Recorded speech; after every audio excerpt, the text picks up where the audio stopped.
बड़े में आप पहले देखिएगा संसद, ठीक है, और ठीक इसके नीचे मैं लिख रहा हूं विधान मंडल। संसद के नीचे विधान मंडल, यहां मैंने लिख दिया राज्यसभा, राज्यसभा, और ठीक इसके नीचे मैंने लिख दिया विधान परिषद, विधान परिषद, राज्यसभा के नीचे विधान परिषद, ठीक है। अब इसके बाद आगे मैंने लिख दिया लोकसभा, लोकसभा, ठीक है। ठीक इसके नीचे मैंने लिख दिया विधानसभा, विधानसभा, ठीक है। अब यहां देखें, यहां मैंने एक पद ले लिया प्रधानमंत्री, प्रधानमंत्री, ठीक है, और यहां एक पद ले लिया मुख्यमंत्री, मुख्यमंत्री, ठीक है। इसको समझने का हम लोग प्रयास करेंगे, ठीक है। हाँ, अगर पूरा कंप्लीट बनाना है, थोड़ा सा जगह है, देख ले, तो यहां कर लेते हैं राष्ट्रपति, ठीक है, और यहां कर लेते हैं राज्यपाल, राज्यपाल, ठीक है। अब इधर कर लीजिए प्रधानमंत्री, प्रधान, और इधर कर लेते हैं हम लोग मुख्यमंत्री, मुख्यमंत्री, ठीक है।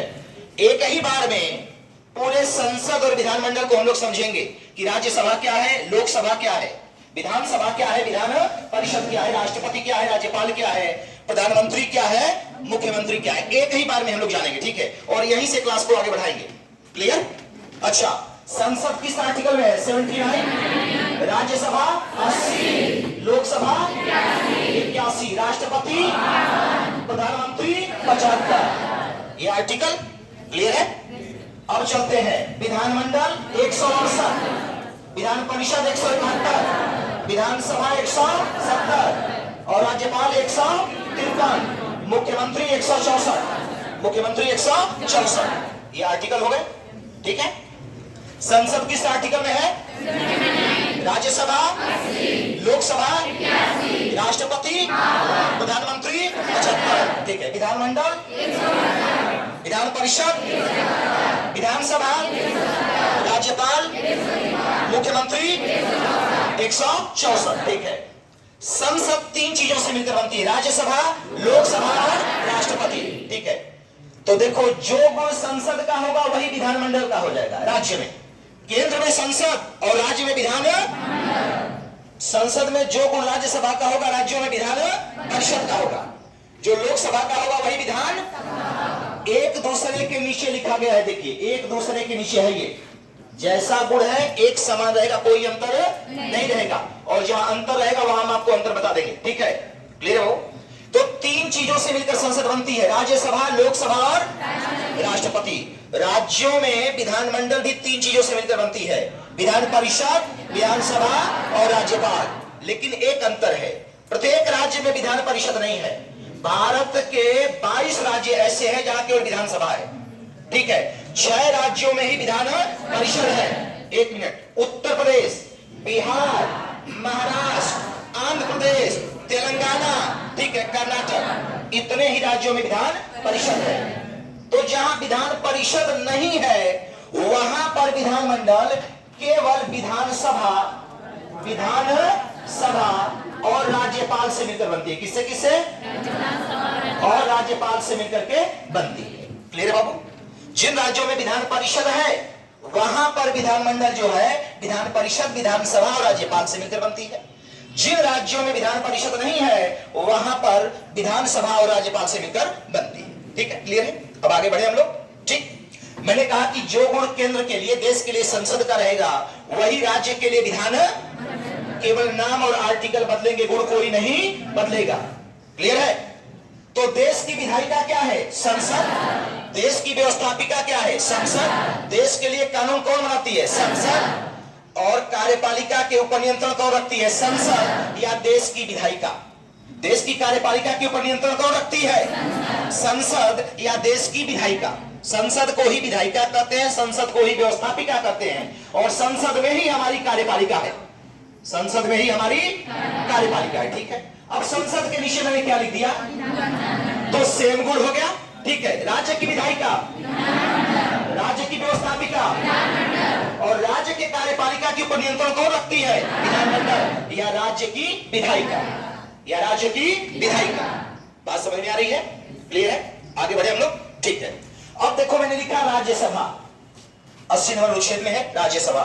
राज्यसभा द्वितीय चैम्बर है, सेकंड सदन है, अस्थाई सदन है, उच्च सदन है। द्वितीय सदन कौन है? अस्थाई सदन कौन है?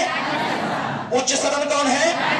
राज्यसभा का कभी भी विघटन, इसका कोई भी कार्यकाल, और राज्यसभा का सांसद बनने के लिए मिनिमम उम्र 30 वर्ष, मिनिमम उम्र 30 वर्ष। और राज्यसभा के सांसद कितने साल के लिए चुने जाते हैं? 6 वर्ष के लिए। कितने साल के लिए? 6 वर्ष के लिए। ठीक है, क्लियर है? राज्यसभा के सांसद प्रत्येक 2 वर्ष पर 1/3 सेवा मुक्त होते हैं, 1/3 सेवा मुक्त होते हैं। ठीक है, अब मैं प्रश्न करूंगा, आप बताइएगा। संसद का द्वितीय सदन, उच्च सदन, अस्थाई सदन, संसद के किस सदन का कभी विघटन नहीं होता है? संसद के किस सदन का कोई कार्यकाल नहीं होता है? राज्यसभा का सांसद बनने के लिए मिनिमम उम्र कितने साल के लिए? 6 वर्ष के लिए। ठीक है, और प्रत्येक 2 वर्ष पर संसद के किस सदन के 1/3 सदस्य सेवा मुक्त होते हैं? राज्यसभा के। ठीक है, अब लड़के एक गलती करते हैं, वो जान लो। पूछता है राज्यसभा का कार्यकाल, तो 6 साल मार देते हैं। सदन का कोई भी कार्यकाल नहीं होता है, कार्यकाल सांसद का होता है, सदन का नहीं होता है। वेरी गुड, ये हो गया। अब ठीक इसके नीचे मैंने विधान परिषद लिख दिया है, ठीक इसके नीचे। तो जो संसद का गुण होगा वही राज्यों में विधान परिषद का होगा। राज्य विधानमंडल का द्वितीय सदन, अस्थाई सदन, उच्च सदन, राज्य के किस सदन का कोई कार्यकाल नहीं होता है? राज्य का कौन सा सदन कभी विघटित नहीं होता है? विधान परिषद। विधान परिषद का विधायक बनने के लिए मिनिमम उम्र 30 वर्ष। कितना? 30 वर्ष। कितना कार्यकाल? 6 वर्ष। राज्यों के किस सदन के विधायक प्रत्येक 2 वर्ष पर 1/3 सेवा मुक्त होते हैं? विधान परिषद। सेम है, कोई अंतर नहीं है। जो गुण राज्यसभा का है वही गुण किसका है? अब जो गुण लोकसभा का होगा वही विधान। ठीक है, निम्न सदन, अस्थाई सदन, जनता का सदन, लोकप्रिय सदन, प्रथम सदन। ठीक है, ये हो जाएगा लोकसभा। जब अस्थाई सदन है तो लोकसभा का कार्यकाल होगा, कार्यकाल होगा कि नहीं होगा? तो लोकसभा का कितना कार्यकाल है? 5 वर्ष। इससे पहले भी यह विघटित हो सकती है, प्रधानमंत्री की सलाह पर राष्ट्रपति। 5 साल लोकसभा का कार्यकाल है, लेकिन इससे पहले भी विघटित हो सकती है। किसकी सलाह पर? कौन विघटित कर सकता है? लोकसभा का सांसद बनने के लिए मिनिमम उम्र 25 साल। कितने साल के लिए? 5 साल के लिए। लोकसभा का सांसद बनने के लिए मिनिमम उम्र 25 साल, और कितने साल के लिए? 5 साल। ठीक है, क्लियर हो? अच्छा, अगला प्रश्न। संसद के किस सदन का कार्यकाल आपातकाल के समय एक बार में 1 वर्ष तक बढ़ाया जा सकता है?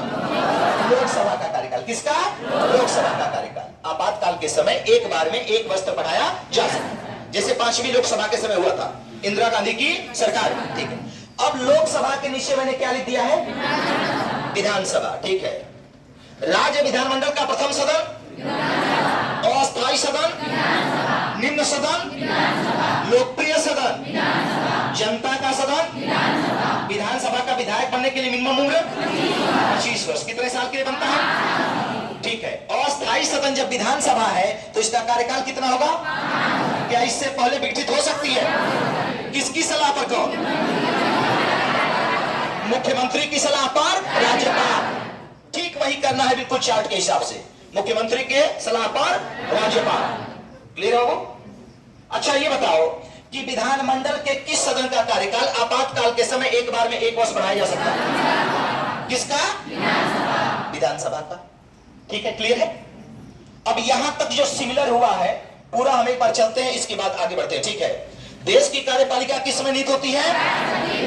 देश का राष्ट्राध्यक्ष, संवैधानिक प्रमुख, देश का मुखिया, देश का प्रधान, औपचारिक प्रधान, नामात का प्रधान, प्रथम नागरिक। ठीक है, राज्य की कार्यपालिका शक्ति किसमें दी होगी? राज्य का संवैधानिक प्रमुख राज्यपाल हो जाएगा, वास्तविक प्रधान, और राज्य का वास्तविक प्रधान मुख्यमंत्री। ठीक है बाबू, ये क्या हो गया? सिमिलर हो गया। बात समझ में आ रही है? इतनी चीजें सिमिलर हो गई। अब देखते हैं कि फर्क क्या है। ठीक है, फर्क देखने के बाद फिर यहीं से सिमिलर लेकर अब आगे बढ़ेंगे। ठीक है, इन चारों सदन में लोकसभा, राज्यसभा, विधानसभा, विधान परिषद, चारों सदन के जो अध्यक्ष उपाध्यक्ष हैं, इनमें क्या सिमिलर है, क्या फर्क है? ठीक है, 3 सदन ऐसे हैं कि जिनमें से आपस में ही सदस्य अध्यक्ष को चुनते हैं, उपाध्यक्ष को चुनते हैं, और आपस में ही त्याग पत्र देते हैं। अध्यक्ष किसको त्याग पत्र देगा? उपाध्यक्ष को। उपाध्यक्ष किसको देगा? अध्यक्ष को। ठीक है, जैसे मैं कहूं कि लोकसभा का अध्यक्ष किसे त्याग पत्र देगा? उपाध्यक्ष को। उपाध्यक्ष किसे देगा? वैसे ही विधानसभा का अध्यक्ष किसे देगा? उपाध्यक्ष किसे देगा? ठीक है, वैसे ही विधान परिषद में विधान परिषद का सभापति किसको देगा? उपसभापति। उपसभापति, सभापति। लेकिन यहां राज्यसभा में फर्क है। राज्यसभा का सभापति अपना त्याग पत्र राष्ट्रपति को देता है, क्योंकि जो भारत का उपराष्ट्रपति होगा वही राज्यसभा का पदेन सभापति होगा। एक फर्क हो गया।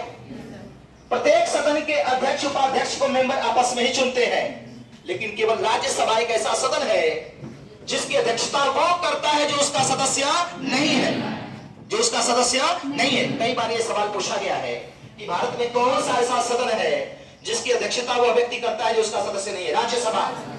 ठीक है, इसीलिए उपराष्ट्रपति के रूप में वेतन न लेकर के राज्यसभा के सभापति के रूप में वेतन लेता है। ये फर्क हो गया। ठीक है, फिर एक प्रश्न पूछा जाता है कि कौन सा ऐसा सदन है जिसका विघटन तो नहीं होता है परंतु समाप्त किया जा सकता है? विधान परिषद। विधान परिषद ऐसा सदन है जिसका विघटन तो नहीं होता है परंतु समाप्त किया जा सकता है। ठीक है, बता दें आर्टिकल, यही जान लें आप। एक आर्टिकल है 169। इसमें कहा गया है कि यदि विधानसभा में उपस्थित और मतदान करने वाले सदस्यों के 2/3 बहुमत से विधानसभा यह प्रस्ताव पारित कर दे कि हमारे राज्य में विधान परिषद की आवश्यकता नहीं है, तो संसद क्या कर देगी? समाप्त कर देगी। और प्रस्ताव पारित कर दे कि हमारे राज्य में विधान परिषद की आवश्यकता है, तो संसद नई विधान परिषद का सृजन कर देगी। 169 विधान परिषद का सृजन और उत्साधन। विधान परिषद का सृजन और उत्साधन। ठीक है, क्लियर हो? लड़के कंफ्यूज जाते हैं। विधान परिषद का गठन 171 है, 169 में विधान परिषद का सृजन और उत्साधन। तो कौन सा ऐसा सदन है जिसका विघटन तो नहीं होता है परंतु समाप्त किया जा सकता है? कौन सा ऐसा सदन है? विधान परिषद। वेरी गुड, ये हो गया। ठीक है, अब देखो, अब पूरा संघ का संविधान और पूरा राज्य का संविधान कोई फर्क नहीं होगा, एक जैसे चलेगा, कोई फर्क नहीं होगा। ठीक है, जैसे धन विधेयक राष्ट्रपति की अनुमति से संसद में लोकसभा में ही प्रस्तुत होगा। कहां प्रस्तुत होगा? और किसकी अनुमति से? ठीक है, धन विधेयक कहां पेश होता है? लोकसभा। किसकी अनुमति से? ठीक है, लोकसभा में पारित होने के बाद किसके पास जाएगा? और राज्यसभा मात्र अपने पास कितने दिन तक? 14 दिन तक रोक सकती है। यदि इससे अधिक समय तक रोकती है तो जिस रूप में भेजा गया है उसी रूप में पास हुआ मान लिया जाएगा। ठीक है, बहुत विस्तार नहीं करेंगे। ठीक है, बहुत विस्तार से आपको पढ़ाए हैं संविधान, बहुत विस्तार से, बहुत बेहतरीन से। ठीक है, लेकिन अभी केवल उतना ही लेकर चलेंगे कि जितना प्रश्न के लिए जरूरी है। ठीक है, ये क्रैश कोर्स है, लंबा हमको खींचना है कम समय में। ठीक है बाबू, क्लियर है? तो ये धन विधेयक की, अब वही धन विधेयक अगर राज्य में पूछा जाए और कोई भी धन विधेयक है कि नहीं, इसका फैसला लोकसभा अध्यक्ष करता है। कौन करता है? तो राज्यों में धन विधेयक कहां प्रस्तुत होगा? विधानसभा। किसकी अनुमति से? यहां पारित होने के बाद कहां जाएगा? विधान परिषद कितने समय तक रोक सकते? और राज्यों में कोई विधेयक धन विधेयक है कि नहीं, इसका फैसला कौन करेगा? विधानसभा अध्यक्ष। विधानसभा अध्यक्ष। ठीक है, एक जैसा चलेगा, कोई भी फर्क नहीं है। यहीं से मैं आगे बढ़ा हूं साथ में बताते हुए। ठीक है, जैसे अब आगे आर्टिकल में बढ़ते हो आपको। अब इन सब का तो हम समझ गए, कार्यकाल क्या है, बैठक, ये सारी चीजें हो गई। ठीक है, अन्य जो जरूरत की चीज है उसको आगे लेकर के बढ़ते हैं हम लोग। ठीक है बाबू, 74 में कहा गया कि राष्ट्रपति को परामर्श देने के लिए एक मंत्री परिषद होगी। ठीक है, तो हम 163 इसके बगल में लिख दिए। राज्यपाल को सलाह देने के लिए राज्यों में एक मंत्री परिषद होगी। ठीक है, क्लियर है? 163 लिख दिए। अब चलते हैं, यहां लिख दिया हमने 75 और यहां लिख दिया 164। गौर से सुनना, यहां मैंने 75 लिखा और यहां 164। आर्टिकल 75 के तहत प्रधानमंत्री की नियुक्ति कौन करेगा? राष्ट्रपति। और प्रधानमंत्री की सलाह पर अन्य मंत्रियों की नियुक्ति कौन करेगा? राष्ट्रपति। संघ के मंत्री किसके प्रसाद पर्यंत पद धारण करते? राष्ट्रपति के। ठीक है, शपथ किसके सामने लेंगे? राष्ट्रपति। त्याग पत्र किसको देंगे? राष्ट्रपति। कोई भी व्यक्ति जो संसद का सदस्य नहीं है उसे भी प्रधानमंत्री या मंत्री बनाया जा सकता है, बशर्ते 6 माह के भीतर संसद का सदस्य बनना अनिवार्य है। और ठीक इसके बगल में 163 लिख दिए हैं। राज्यों में मुख्यमंत्री की नियुक्ति कौन करेगा? राज्यपाल। मुख्यमंत्री की सलाह पर अन्य मंत्रियों की नियुक्ति राज्य के मंत्री किसके प्रसाद पर्यंत पद धारण करेंगे? राज्यपाल के। ठीक है, क्लियर बाबू? संसद में मंत्रिपरिषद सामूहिक रूप से किसके प्रति उत्तरदायी होती है? लोकसभा। और राज्यों में किसके प्रति? यदि कोई व्यक्ति जो विधानमंडल का सदस्य नहीं है उसे भी मुख्यमंत्री या मंत्री बनाया जा सकता है, बशर्ते 6 माह के भीतर विधानमंडल का सदस्य बनना अनिवार्य है। सेम है कि नहीं बताओ? कोई फर्क है? एकदम एक जैसे चलेगा। ठीक है, 76 में है महान्यायवादी अटॉर्नी जनरल। किस आर्टिकल में है? 76 में महान्यायवादी अटॉर्नी जनरल। तो 165 में महाधिवक्ता। अब दोनों के विषय में सुन लो। ठीक है, महान्यायवादी अटॉर्नी जनरल जो होता है भारत सरकार का कानूनी सलाहकार होता है, भारत का सबसे बड़ा विधिक अधिकारी होता है, प्रथम विधिक अधिकारी होता है। और सर्वोच्च न्यायालय और उच्च न्यायालय में कानूनी मामलों में भारत सरकार का प्रतिनिधित्व कौन करता है? महान्यायवादी अटॉर्नी जनरल। इसकी नियुक्ति कौन करता है? राष्ट्रपति। और किसके प्रसाद पर्यंत प्रदान करता है? राष्ट्रपति के। यही एक ऐसा पद है इसका वेतन भी राष्ट्रपति तय करता है। महान्यायवादी का वेतन संसद नहीं तय करती है, कौन तय करता है? राष्ट्रपति तय करता है। ठीक है, क्लियर हो? इसे पूरे भारत में सुनवाई का अधिकार होता है। किसे? महान्यायवादी। पूरे भारत में सुनवाई का अधिकार होता है। इसे निजी प्रैक्टिस से नहीं रोका गया है, बशर्ते मामला भारत सरकार के खिलाफ न हो। ठीक है, यह संसद का सदस्य न होते हुए भी महान्यायवादी संसद की कार्रवाइयों में भाग ले सकता है, उसकी समितियों का सदस्य हो सकता है। ठीक है, उसमें बोल सकता है, बैठक में शामिल हो सकता है, लेकिन मत देने का अधिकार। इसकी सहायता के लिए एक सॉलिसिटर जनरल, 2 अतिरिक्त सॉलिसिटर जनरल होते हैं, वो भी एक प्रकार के कानूनी सलाहकार। अब ठीक इसके सामने मैंने लिख दिया 165, केवल नाम बदलेगा, गुण वही रहेगा। ठीक है, महान्यायवादी की जो योग्यता होती है सर्वोच्च न्यायालय का न्यायाधीश बनने की।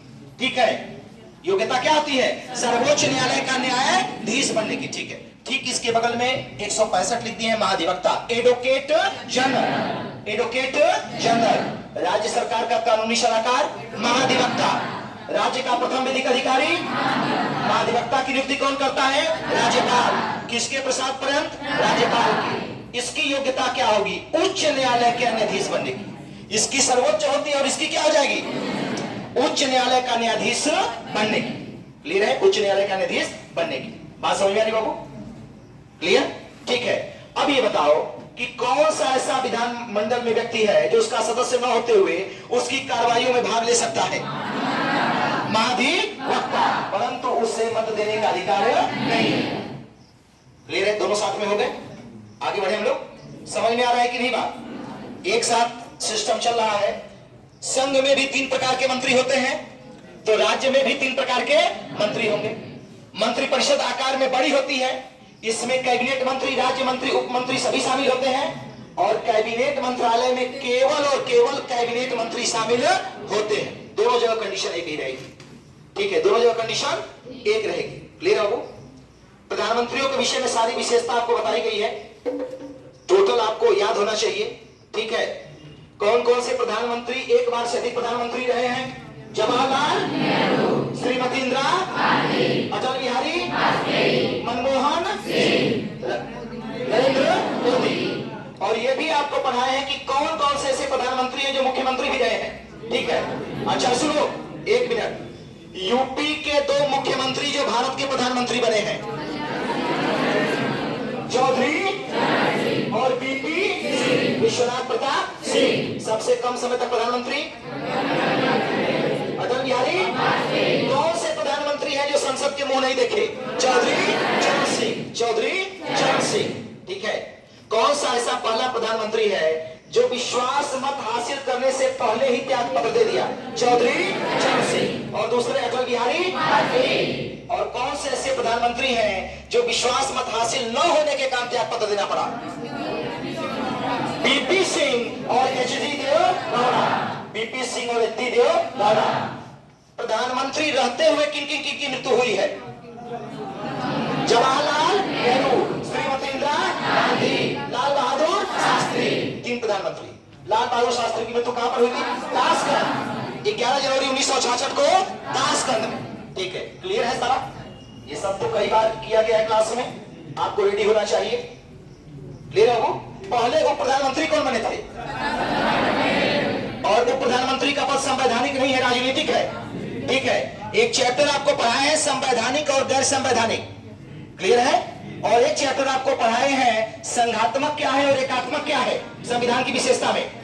ये पूरे क्लास में सबको तैयार होना चाहिए कि संघात्मक विशेषता क्या है और एकात्मक क्या है, कौन से पद संवैधानिक होते हैं, कौन से गैर संवैधानिक होते हैं। ठीक है, जैसे योजना आयोग, नीति आयोग, राष्ट्रीय विकास परिषद, सीबीआई, ये सब गैर संवैधानिक है। लेकिन चुनाव आयोग, नियंत्रक महालेखा परीक्षक, महान्यायवादी, ये सब पद क्या होते हैं? संवैधानिक। ठीक है, एकात्मक, संवैधानिक और गैर संवैधानिक, ये सब चीजें आप देख लीजिएगा। ठीक है, चलिए आगे बढ़े हम लोग। ठीक,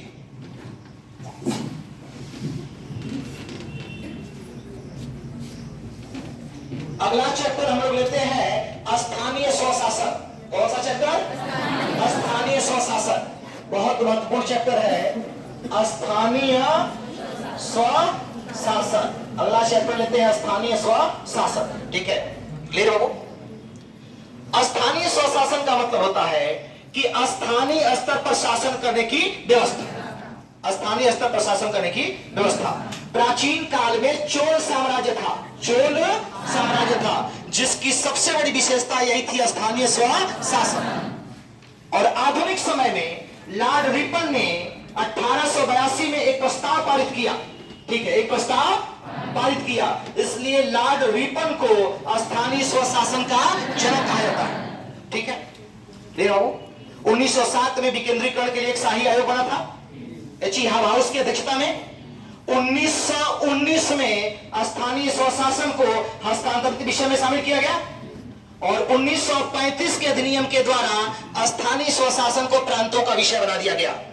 और वर्तमान समय में हमारे संविधान में स्थानीय स्वशासन राज्य सूची का विषय है। किस सूची का विषय है? स्थानीय स्वशासन की सूची का विषय है, राज्य सूची का विषय है। ठीक है, अब ये स्थानीय स्तर पर शासन करने की जो व्यवस्था है बाबू, यह दो प्रकार की हो जाती है। कितने प्रकार की हो जाती है? दो प्रकार की। ठीक है, एक होती है ग्रामीण, एक होती है और एक होती है शहरी। एक होती है शहरी। जो ग्रामीण होती है इसे हम पंचायती कहते हैं। क्या कहते हैं? ठीक है, और जो शहरी होती है इसे नगर पालिका, नगर पालिका कहते हैं। ठीक है, एक ग्रामीण और एक शहरी है। इन दोनों में तीन तीन स्तर है। इसका पहला स्तर हो जाता है ग्राम पंचायत, ग्राम पंचायत।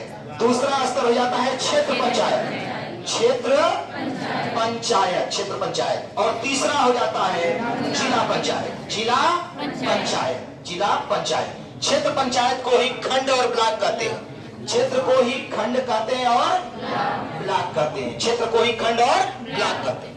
क्लियर हो? अब यहाँ नगर पंचायत, नगर पंचायत, ठीक है, नगर पालिका परिषद, नगर पालिका परिषद, नगर निगम, नगर निगम, नगर निगम। ठीक है, नगर निगम। क्लियर बाबू? क्लियर है? ये 6 बॉडीज है, 2 आधार है। कितनी बॉडीज है? 6 है। क्लियर है? इनको हम एक साथ देखते हुए चलेंगे, ग्रामीण और शहरी व्यवस्था। शुरू से इसको विचार करते हुए चलते हैं। इसके संबंध में जो समितियां बनी है वो जान लो। कितनी समितियां बनी है? 1957 में बलवंत राय मेहता समिति, ठीक है। 1963-64 में संस्थानन समिति, 1964 में आबिद हुसैन समिति, ठीक है। 1977 में अशोक मेहता समिति, 1984 में हनुमंता समिति, 1985 में बीके आराव समिति, 1986 में लक्ष्मीवाल सिंधवी समिति और 1988 में थुंगल समिति। ये सब किससे संबंधित है? पंचायतों से। लेकिन इसमें से 3-4 समितियों को आप जानेंगे। कौन कौन? बलवंतराय मेहता समिति, ठीक है, अशोक मेहता, लक्ष्मीमल सिंधवी, अपीके धुंगल। केवल ये 4 समितियां अभी पेट के हिसाब से, दूसरी परीक्षा के हिसाब से टोटल समिति देखेंगे। अभी तत्काल जो परीक्षा है इसके हिसाब से कितनी समिति देखना है? 4, ठीक है। 1952 में 2 अक्टूबर 1952 को भारत में सामुदायिक विकास कार्यक्रम को लागू किया गया। सामुदायिक विकास कार्यक्रम, ठीक है, लेकिन ये धरातल पर काम नहीं किया। तब बलवंतराय मेहता की अध्यक्षता में 1957 में बलवंतराय मेहता समिति बनी, जिसने रिपोर्ट दी कि जब तक विकेंद्रीकरण नहीं किया जाएगा तब तक धरातल पे काम करने वाले नहीं है। बलवंतराय मेहता समिति की रिपोर्ट पर ही इनको त्रिस्तरीय व्यवस्था में बांटा गया। इसलिए विकेंद्रीकरण का जन्मदाता किसे माना जाता है? बलवंतराय। पंचायती राज का वास्तुकार, पंचायती राज का शिल्पी बलवंतराय मेहता। बलवंतराय मेहता, इनके मतलब सुझाव पर विकेंद्रीकरण किया गया, ठीक है। एक और जान लो बाबू, स्थानीय स्वशासन की विशेषता क्या है? ये राजस्व जी का विषय है, इसकी विशेषता क्या है? स्थानीय स्तर पर शक्ति का विकेंद्रीकरण कर या लोकतांत्रिक विकेंद्रीकरण कर, ठीक है, विकास मूलक योजनाओं में जन भागीदारी को सुनिश्चित करना, जन भागीदारी को सुनिश्चित करना, स्थानीय स्तर पर सामाजिक आर्थिक न्याय सुनिश्चित करना, सामाजिक स्तर पर सामुदायिक विकास सुनिश्चित करना, ये स्थानीय स्वशासन का क्या है? उद्देश्य। यह स्थानीय स्वशासन का क्या है? उद्देश्य। क्लियर है आपको? तो ये 3 स्तर पर इस समिति की रिपोर्ट पर इसको बांटा गया। ये तो बात समझ में आ गई बलवंतराय मेहता रिपोर्ट, ठीक है। पहली बार भारत में पंचायती राज व्यवस्था 2 अक्टूबर 1959 को राजस्थान के नागौर जिले से लागू की गई। प्रधानमंत्री जवाहरलाल नेहरू थे। 2 अक्टूबर 1959 को राजस्थान के नागौर से पहली बार पंचायती राज व्यवस्था को लागू किया, ठीक है। लेकिन यह व्यवस्था लागू होने के बाद भी जो धरातल पर उम्मीद थी जन भागीदारी की, वह उम्मीद सही नहीं। फिर अशोक मेहता समिति एक महत्वपूर्ण समिति थी 1977 में। इस समिति ने रिपोर्ट दी कि केवल 2 ही स्तर पर होना चाहिए। कितने स्तर पर? 2, ठीक है। खैर आगे बढ़ते हैं। सबसे महत्वपूर्ण किस समिति ने काम किया? लक्ष्मीमल सिंधवी समिति, ठीक है, 1986। लक्ष्मीमल सिंधवी समिति की रिपोर्ट पर ही पंचायतों को संवैधानिक दर्जा दिया गया, ठीक है। लक्ष्मीमल सिंधवी की रिपोर्ट पर ही पंचायतों का क्या दर्जा दिया गया? संवैधानिक दर्जा दिया गया, ठीक है बाबू। अब ये देखो, संवैधानिक दर्जा मिलने के बाद संवैधानिक, ठीक है, 11वीं अनुसूची जोड़ी गई किसके लिए? पंचायतों के लिए। और कितने विषय थे? 29। और नगर पालिका के लिए चौथी अनुसूची जोड़ी गई और कितने विषय थे? 73वें संविधान संशोधन 1992 के द्वारा पंचायती राज को संवैधानिक दर्जा दिया गया और 11वीं अनुसूची को जोड़ा गया पंचायतों के लिए, जिसमें पंचायतों के लिए 29 विषय है। और 74वें संविधान संशोधन 1992 के द्वारा नगर पालिका को संवैधानिक दर्जा दिया गया और 12वीं अनुसूची जोड़ी गई, जिसमें नगर पालिका के लिए कितने विषय हैं? 18 विषय। नगर पालिका के लिए कितने विषय हैं? 18 विषय, ठीक है। 20 अप्रैल 1993 को राष्ट्रपति शंकर दयाल शर्मा ने इन दोनों विधेयकों के ऊपर अपनी अनुमति दी, ठीक है। और 24 अप्रैल 1993 को पंचायती राज का यह संवैधानिक दर्जा प्रभावी हो गया। इसलिए 24 अप्रैल को क्या माना जाता है? पंचायती दिवस। और 1 जून 1993 को यह लागू हुआ नगर पालिका वाला, 1 जून 1993, ठीक है। अब सुन लो दोनों में फर्क बाबू। पंचायती राज व्यवस्था पहली बार चालू हो रही राजस्थान के नागौर से, और संवैधानिक दर्जा मिलने के बाद पहली बार पंचायतों का चुनाव मध्य प्रदेश में। किस राज्य में? मध्य प्रदेश में, ठीक है। क्लियर है? इतना किस राज्य में होता है? मध्य प्रदेश में होता है। बात समझ में आ रही बाबू, ठीक है। अब संवैधानिक दर्जा मिलने से दोनों के कॉमन लाभ को हम एक जगह बता दे रहे हैं, दोनों के कॉमन लाभ को, ठीक है। दोनों के लिए एक ही कंडीशन है, नियमित चुनाव, निश्चित कार्यकाल, ठीक है। इन 6 का कार्यकाल कितना होगा? 5 साल। इनके सदस्यों का कार्यकाल 5 साल, ठीक है। इनका चुनाव कराने के लिए राज्य निर्वाचन आयोग होगा। देखो, स्थानीय निकायों का चुनाव राज्य निर्वाचन आयोग करवाता है, ठीक है। और राष्ट्रपति, उपराष्ट्रपति, संसद के दोनों सदनों के सदस्यों, राज्य विधानमंडल के दोनों सदनों के विधायकों का चुनाव भारत निर्वाचन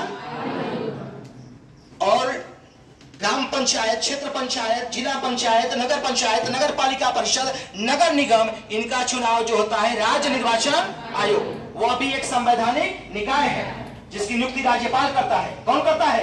राज्यपाल। ठीक है, संवैधानिक दर्जा मिलने से एक ये चीज हुआ कि इनके लिए राज्य निर्वाचन आयोग होगा जो इनका चुनाव करवाएगा, पहला काम। इनके लिए एक वित्त आयोग होगा, वो भी एक संवैधानिक निकाय होगा, राज्यपाल द्वारा नियुक्त होगा। ठीक है, और इनके लिए आरक्षण की व्यवस्था की गई कि दोनों में, मतलब इसमें पंचायतों में और जो शहरी निकाय है नगर पालिका में भी, ठीक है, दोनों में महिलाओं को प्रत्येक स्तर पर 1/3 आरक्षण, 1/3 आरक्षण तथा अनुसूचित जाति, अनुसूचित जनजाति को उनकी संख्या के अनुपात में आरक्षण। तो अगर आपसे प्रश्न पूछा जाए कि पंचायतों में महिलाओं को 1/3 आरक्षण किस संविधान संशोधन द्वारा दिया गया? 273 में। पंचायतों से संबंधित कौन है? और नगर पालिका में दिया गया 74वां। ठीक है, सबके लिए चुनाव लड़ने की उम्र 21 वर्ष, प्रधान बने, बीडीसी बने, ब्लॉक प्रमुख बने, जिला अध्यक्ष बने, जिला पंचायत सदस्य बने, चेयरमैन बने, सबके लिए उम्र क्या है? इनका चुनाव लड़ने के लिए मिनिमम उम्र कितनी है? कार्यकाल कितना है? 5 वर्ष। कार्यकाल कितना है? 5 वर्ष। ये कॉमन बात है। ठीक है बाबू, क्लियर है? हाँ पूछें। हाँ, कुछ राज्यों ने अपने यहां पंचायतों में 50% आरक्षण कर दिया। ठीक है, लेकिन संविधान कह रहा है कि 1/3 आपको क्या करना है? देना है। आगे बढ़ा करके आप जितना चाहे उतना कर सकते हैं। तो कुछ राज्यों ने अपने स्थानीय निकायों में महिलाओं को कितना आरक्षण कर दिया है? 50%। ठीक है बाबू, क्लियर है? देखो बता दे रहे हैं आपको, जैसे मान लो कौन से आर्टिकल से पंचायती राज चालू हो रहा है? पंचायती राज संविधान के किस भाग में है? भाग 9। भाग 9 अनुच्छेद 243 से ओ तक, 243 से 243 ओ तक। ठीक है, 243 से 243 ओ तक कुछ आर्टिकल हम आपको बता दे रहे हैं। ठीक है, 2-4 महत्वपूर्ण आर्टिकल बता दे रहे हैं। 243 ए में कहा गया है कि ग्राम सभा होगी। ठीक है, राज्य द्वारा प्रदत्त जो अधिकार है उसके अनुसार वो कार्य करेगी। ठीक है, ग्राम पंचायतों के गठन के विषय में कहा गया है कि 3 स्तर पर इसका गठन होगा, लेकिन जिस राज्य की जनसंख्या 20 लाख से कम होगी वहां पर मध्यवर्ती स्तर की पंचायत आवश्यक नहीं है। कितनी संख्या होगी? 20 लाख से कम। ठीक है, पंचायतों की संरचना में कोई भी उपबंध करने का अधिकार राज्य विधान मंडल को होता है। किसको होता है? राज्य विधान मंडल को होता है। अगर पूछे कि पंचायतों की संरचना में उपबंध करने का अधिकार किसके पास होता है? राज्य विधान मंडल। ग्राम सभा किसे कहते हैं इसे जान लो। एक गांव की निर्वाचन नामावली में शामिल नामों के समूहों को ही ग्राम सभा कहते हैं। एक गांव की निर्वाचन नामावली में शामिल नामों के समूहों को ही क्या कहते हैं? ग्राम सभा कहते हैं। क्लियर हो? ये ग्राम सभा किसे कहते हैं? स्पष्ट है? ठीक है, अब देख लेते हैं कुछ आर्टिकल, जैसे 243 डी वित्त आयोग। ठीक है, कि आरक्षण है, आरक्षण 243 डी में आरक्षण है, पंचायतों में आरक्षण, आई में वित्त आयोग और के में चुनाव आयोग। के में चुनाव आयोग, मुझसे सुन लो, 243 डी में वित्त आयोग की आरक्षण, आई में चुनाव आयोग की के में चुनाव आयोग? किसमें है? आई में क्या है? और के में चुनाव आयोग। ठीक है, क्लियर है? चलिए गोविंद जी, 243 आई में क्या है? वित्त आयोग है। के में क्या है? और डी में क्या है? आरक्षण है। 243 डी में आरक्षण का प्रावधान है, महिलाओं को 1/3, अनुसूचित जाति और जनजाति के उनकी संख्या के अनुपात में आरक्षण। ठीक है, 243 आई में वित्त आयोग और के में चुनाव आयोग। ठीक है, इनका कार्यकाल कितना होता है? 5 साल। ठीक है, क्लियर है वो? एक सामान्य आर्टिकल तो ये नहीं पूछेगा, लेकिन फिर भी आप जानते रहे। ठीक है, कहां से कहां तक है? 243 से 243 तक। किस भाग में है? 9 में। ठीक है, नगर पालिका किसमें है? 9 का। 9 का आर्टिकल, अरे ओ के बाद क्या आ जाएगा? बी। 243 सुनो, 243 पी से जेड जी तक, जेड जी तक। 243 पी से जेड जी तक, ठीक है। इसमें केवल एक आर्टिकल जान लो, जेड डी, जिला नियोजन समिति। जिला नियोजन समिति, जिला नियोजन समिति का काम क्या है कि जो पंचायत स्तर पे तीनों निकाय हैं, जो शहरी स्तर पर तीनों निकाय हैं, इनमें जितनी भी योजनाएं हैं उनको समेकित कर विकास का एक रोड मैप बनाना, ये जिला नियोजन समिति का काम है। 243 जेड डी, ठीक है। इसके बाद 243, इसके बाद 9 ख है सहकारी समितियों का उन्नयन। तो 9 में पंचायती राज, 9 क में नगर पालिका और 9 ख में सहकारी समितियों का उन्नयन, ठीक है। क्लियर है पंचायती राज? इतने में से आपका काम हो जाएगा, इससे बाहर नहीं जाएगा। आगे बढ़े अगले चैप्टर पे हम लोग, ठीक है। समय भी थोड़ा सा क्या चीज इन्होंने पूछा है, देखो बाबू, जो संवैधानिक दर्जा है, ठीक है। एक चीज पहले यहां जान लो, 2 अक्टूबर 1959 को राजस्थान के नागौर जिले से पंचायती राज व्यवस्था चालू, ठीक है। लेकिन इससे पहले प्रायोगिक तौर पर आंध्र प्रदेश में चालू हुई थी। कहां चालू थी? प्रायोगिक तौर पे, ठीक है। लेकिन लागू कहां से हुई? ठीक है। और राजस्थान के बाद इसी साल आंध्र प्रदेश में भी लागू हो गई। तो पूछा गया है सवाल कि 1959 में किन 2 राज्यों में पंचायती राज व्यवस्था लागू हुई? ठीक है, एक ये व्यवस्था है और अगली व्यवस्था कौन सी है बाबू? दूसरी व्यवस्था क्या जा रही है? संवैधानिक दर्जा। तो इनमें दोनों आंध्र प्रदेश और ये है। हाँ बाबू, हाँ क्या चीज?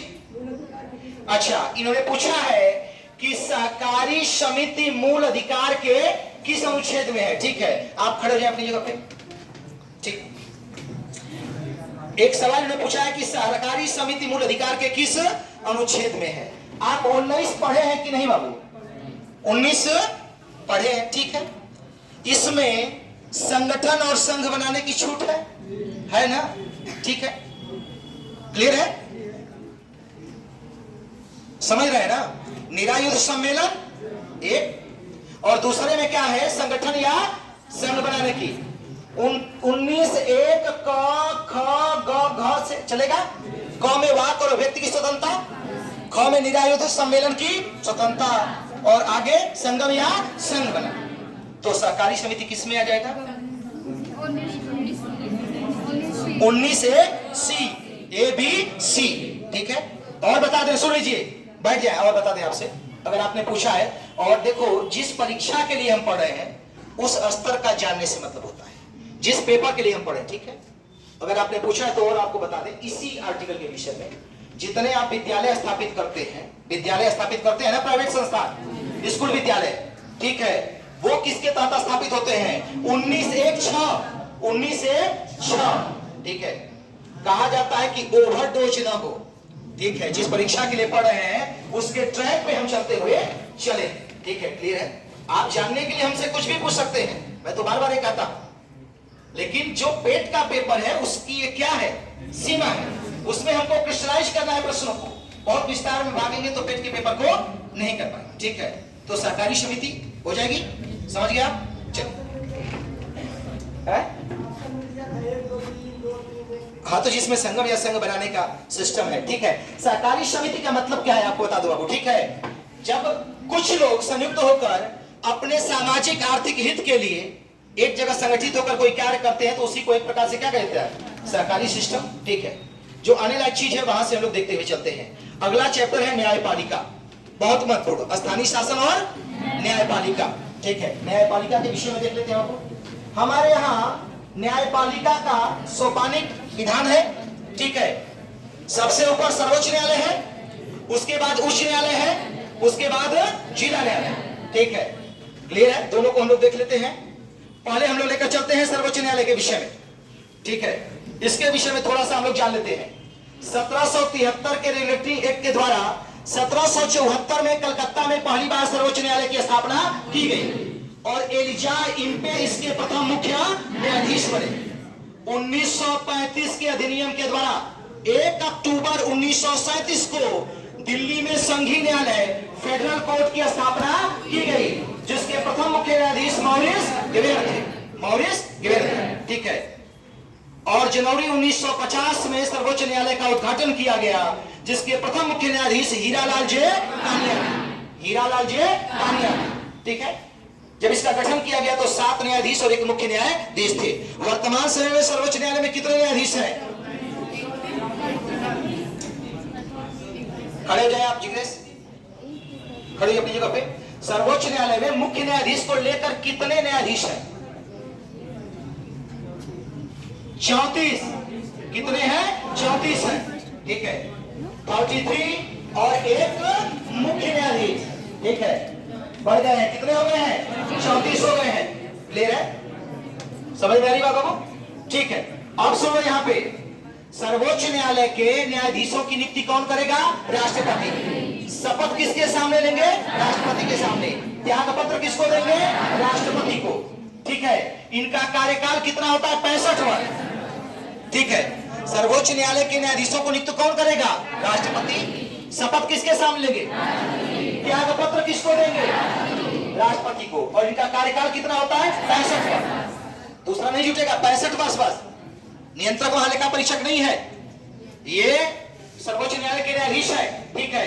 और इनके हटाने का प्रावधान क्या है? सुनो, ये सारा दिया गया है 124। कौन सा आर्टिकल है? सर्वोच्च न्यायालय के न्यायाधीशों की नियुक्ति, शपथ, वेतन, त्याग पत्र, पद से हटाया जाना, ये सब किस आर्टिकल में है?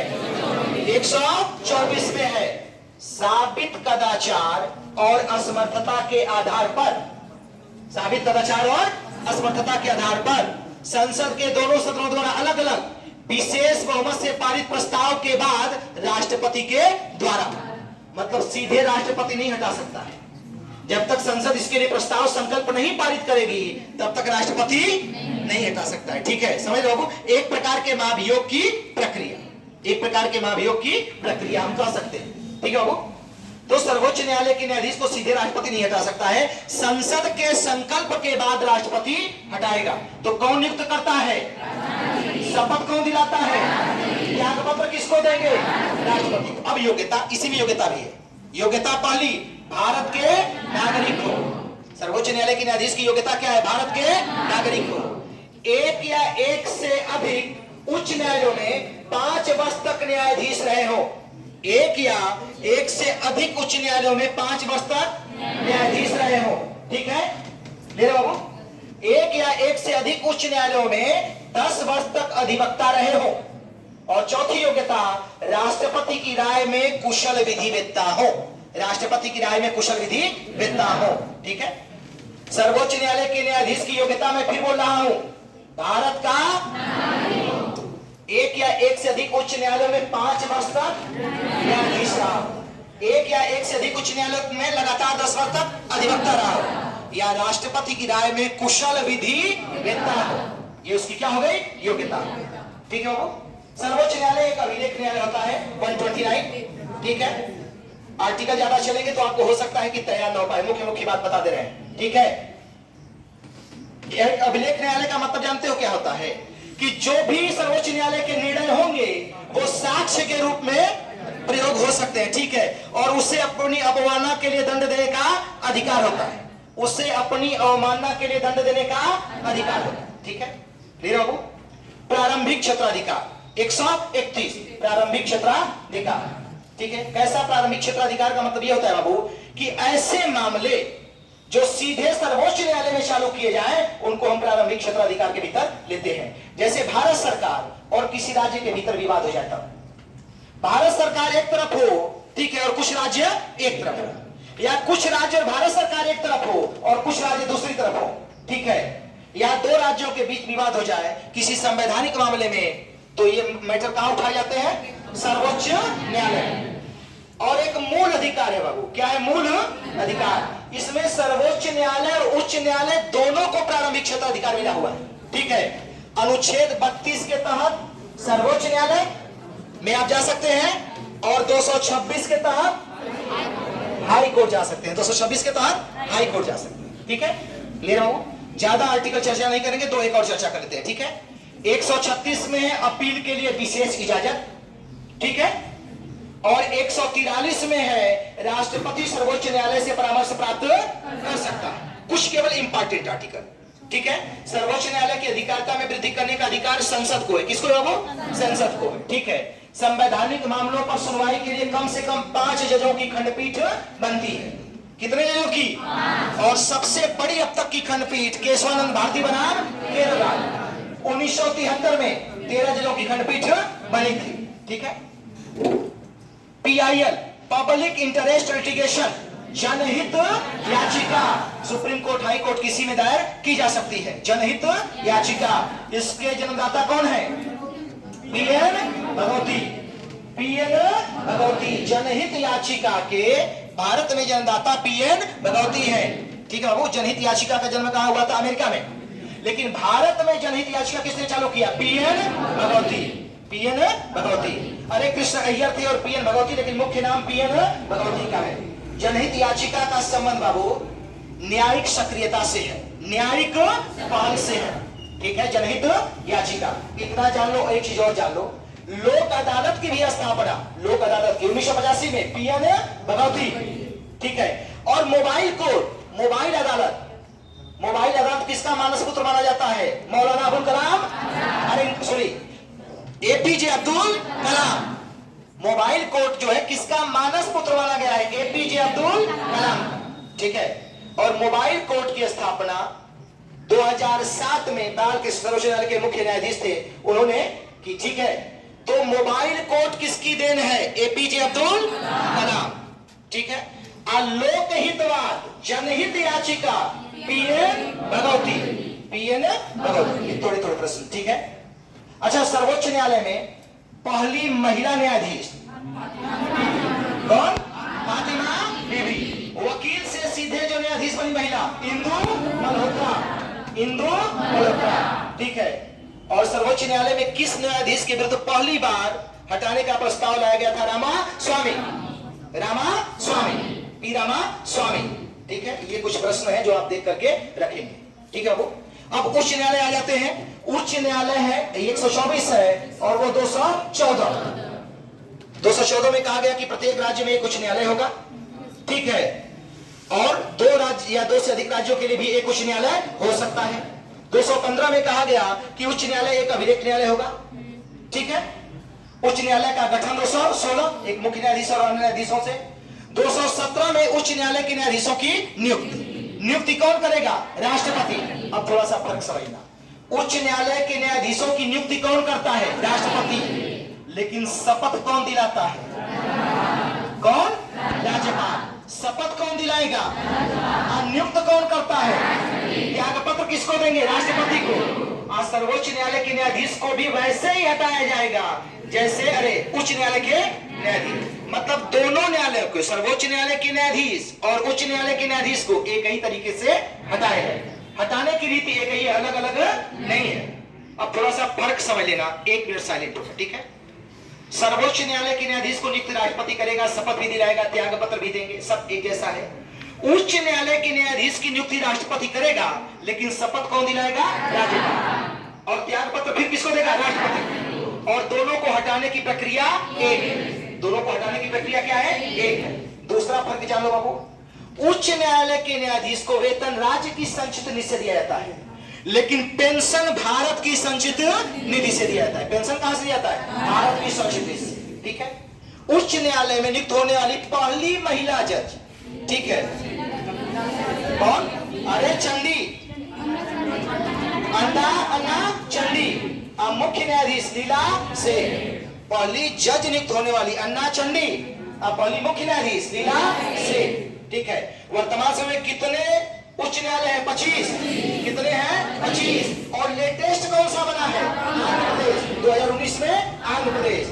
उच्च न्यायालयों के मुख्यालय को याद रखना, जैसे एर्नाकुलम किसका है? केरल का। बिलासपुर छत्तीसगढ़ का, जबलपुर मध्य प्रदेश का, जोधपुर, ठीक है, नैनीताल उत्तराखंड का।